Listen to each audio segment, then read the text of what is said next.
Assalamualaikum para sahabat semua. Lama kita tak sembang. Saya nak kongsikan pengalaman saya mengenai yang kita risaukan, iaitu COVID-19. Saya dalam masa seminggu ni agak kadang-kadang demam, kadang-kadang tidak. Lepas tu kepala sakit, tekak saya sakit. Lepas tu badan saya pun sakit. Tapi saya ingat mungkin saya letih ataupun menguruskan urusan mengenai anak saya.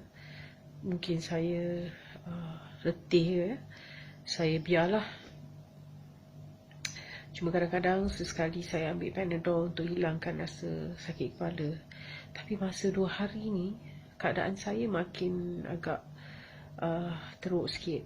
Saya pening, saya nak muntah, sakit kepala, dan temperature saya kejap ada, kejap tak ada. Tapi tak adalah sampai tinggi mendadak. Dan kadang-kadang saya rasa sakit ulu hati macam tu lah. Tapi mengenangkan suami saya, dia ni makan ubat immunosuppressant, bermakna untuk orang yang buat transplant.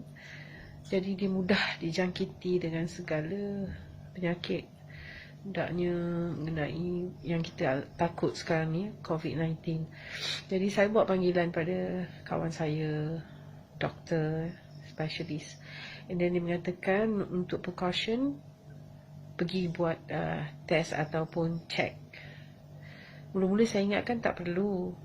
Jadi bila mengenangkan membahayakan orang lain, jadi pukul 2.30, 2.45 macam tu saya buat kepada inilah mulanya saya nak kongsi Sebab kita ni kadang-kadang kurang pengetahuan mengenai virus-virus ni. Hendaknya orang yang mungkin ada orang yang tidak ambil peduli ataupun mungkin tak pandai untuk menanganinya, mungkin tak faham, minta maaf. Jadi saya mula menelpon pejabat Kementerian Daerah PKD mengenai ni. Dalam pukul 2.30, 2.45 dah telefon tak diangkat. Sepatutnya dia hari ni diorang buka kalau dia mengisi dalam pukul 3 macam tu lah yang saya diberitahu. Dan kawan saya juga mensarankan supaya saya pergi ke private hospital. Tapi saya ingat mungkin saya tak serius lah. Jadi bila menjelang malam saya tak boleh tidur. Keadaan saya makin saya tak tahan. Jadi saya cakap dengan suami saya, saya nak pergi ke Putrajaya emergency, just in case. Saya ada juga menelpon Gleneagles yang mungkin menangani kes seperti ini di minggu hadapan katanya. Jadi hari ni berapa bulan, which is today date, and pukul 9 lebih lah saya sampai di emergency Putrajaya. Ini dia. Sampai saja saya di emergency counter, saya menanya kepada nurse. Saya kata apa perlu saya buat. Saya ada simptom flu. Saya tak cakap COVID-19 Saya ada simptom flu, which is saya 2 hari ni saya ada fever. Dan saya ada rasa macam mual, seluruh badan saya sakit, termasuklah kepala saya. So dia menanyakan, dia tak ada check kata apa. Dia kata ada jumpa orang luar negara tak? Orang yang ada penyakit. Kadang-kadang kita ni tak tahu orang tu ada penyakit COVID ke, orang tu daripada luar negara ke. Sebab ke belakang ni saya jumpa ramai orang, semua memberi takziah kepada saya. Jadi saya nak melarang pun tak boleh. Dan saya pula banyak keluar menguruskan hal-hal untuk anak saya. Jadi saya tak tahu. Kalau saya, bila dia mengatakan, kalau macam tu Tak ada apa. Saya kata okey, tak ada apa. You sure? Saya kata. Sebab saya rasa simptom flu tu ada. Lepas tu dia kata, tunggu kejap. Doktor datang, MO lah. Jadi bila saya menunggu di situ, MO pun sampai. Dengan keras dia bertanya, kenapa? Saya kata, saya ada nak explain simptom. Dia tak nak dengar, dia cuma kata, ada jumpa orang kena kontak COVID-19 tak?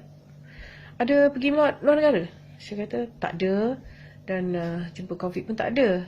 Tapi saya kata, saya takut. Takkan saya nak explain mana saya pergi apa semua.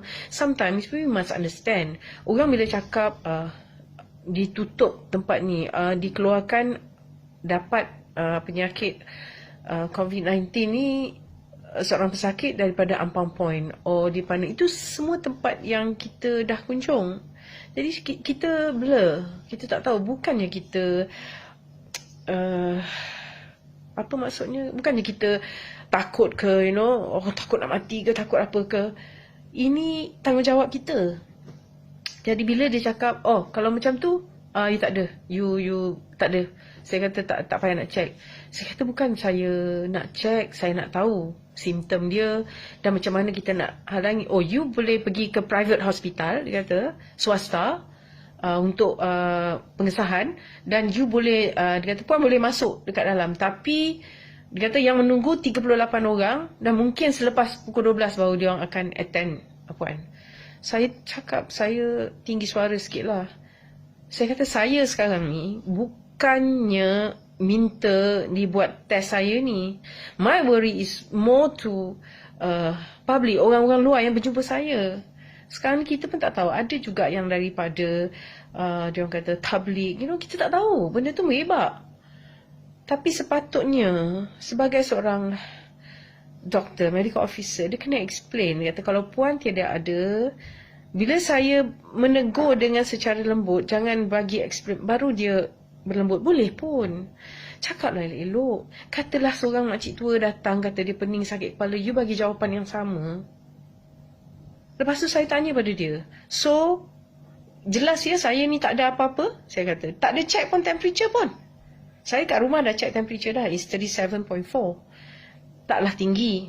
Tapi saya nak ambil precautions, orang kata. Dia kata tak ada. Saya kata confirm ya? Confirm, saya guarantee tak ada, dia cakap. Inilah masalahnya. Bila kita sepatutnya kementerian kena bagi tahu supaya mereka menjelaskan dengan betul. Kalau macam kita, ialah kita boleh pergi, katalah ada orang makcik tua datang ataupun apa, kena macam ini, balik dengan membawa virus yang bahaya. Kita tak tahu. Takkan nak tunggu sampai kita dah terberak-berak, kita dah semput, dah nak macam tu, baru you want to take action. You imagine masa tu berapa orang yang dah dapat. Itu yang saya punya concern. Jadi saya minta kepada kementerian lah, benda ni kenalah, you have to educate your MO, medical officer. Saya tadi berada di Putrajaya emergency counter dalam pukul 9 lebih. Saya pun tak mau cakap lah sebab orang ramai kat situ. Kadang-kadang kita ni tak maulah tunjuk kemarahan kita pada orang. Jadi saya rasa saya ni ditolak tanpa tahu yang saya ni berpenyakit ke, atau saya ni bebas daripada COVID-19 ke. Saya pun pergilah kepada klinik biasa. Jadi saya mengambil ubat. Sekarang ni memang saya balik dengan muka saya ni rasa, kepala saya ni rasa nak pecah. So maybe I wait another 1 week or to go back and do the ni. Memang ada fever. I hope memang just a normal flu. My concern is not how they see me, whether I sakit ke atau saya ni tidak ke. My concern is macam ni ke yang dilayan kalau orang pergi sakit. Sebab apa? Kita nak benda ni jangan merebak kan. Kita diajar supaya berjaga-jaga, berwaspada, yang benda ni tak merebak. Itu sajalah yang saya nak kongsi. Saya kesian lah kalau macam beginilah gayanya. Nak merebak tu senang masa saya. Because you don't take any concern at all. Well, you have one area just to check whether you, at least you check the temperature, you sit down, you tanya, you know, you rasa macam mana. Ini you cuma tanya, ada jumpa orang, ada kontak dengan COVID-19 punya orang tak? Ada pergi luar negara tak? Itu saja. Yang lain tu pandai-pandai kau lah, dia suruh pergi ke swasta. Kalau nak tunggu kat sini, I take ini. You give a very layanan yang macam tu. That's why I think need to fix benda-benda macam ini lah. I mean, not all. I memang di hospital in and out dengan Allah yarhamah anak saya. Bukan semua yang macam ni. Ada yang pengetahuan, berpengalaman, explain. Tapi penyakit yang merebak sekarang ni, virus yang merebak ni, kita kena ada orang yang explain supaya kita faham. Especially mana-mana you know, makcik-makcik, orang yang bayi saya dah tua, yang ada yang tak pandai nak buka media and all that, you know. Well, kalau you mampu, you boleh pergi private. Tapi kalau pada orang yang tak mampu, macam mana? That's all. So, pada semua, terima kasih. And I miss all of you. Dan terima kasih ucapan takziah anda semua kepada Allah yarhamah anak saya. Itulah dia. Terima kasih. Assalamualaikum.